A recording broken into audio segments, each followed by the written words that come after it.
So how to you separate vigilante killer and serial killer? Serial killer நான் படம் இது வரைக்கும் பண்ணதில்லை.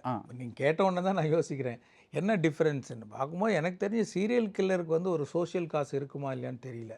பட் வேற இந்த விஜிலாண்டேக்கு வந்து ஒரு சோஷியல் காசு இருக்கும். அதான் டிஃப்ரென்ஸ் நான் நினைக்கிறேன். ஒரு சோஷியல் காசுக்காக ஒரு நான் வந்து ஒருத்தரை கொலை பண்ண போகிறேன், அது வந்து இல்லை நான் ஒரு போலீஸ்காரனாக இருக்கேன், இந்த கிரிமினல் வந்து எஸ்கேப் ஆகிட்டாருன்னா அவர் இன்னும் பல தீமைகள் செய்வார், ஸோ நான் என்கவுண்டர் கொலை பண்ணிடுறேன். How to think about this situation? மெயினாக நீங்கள் எடுத்துக்க வேண்டியது என்னென்னா, தப்பு செய்யாதீங்க. அதை அழுத்தி சொல்கிறதுக்கு தான் நம்ம வந்து விஜிலாண்டே வேறு வேறு கலரில் சொல்லணும். அதை தான் பார்க்கணுமே தவிர எப்படி அதான் என்ன பர்பஸ், அவனுடைய எதுக்காக இப்படி பண்ணுறான் அப்படின்னு தப்பு செய்யாதீங்க, அவ்வளோதான். அதுதான் வந்து எல்லா படைப்புமே வந்து மன்றாடுதா என்ன what ever you say, like தப்பு பண்ணாதீங்க, அவ்வளோதான்.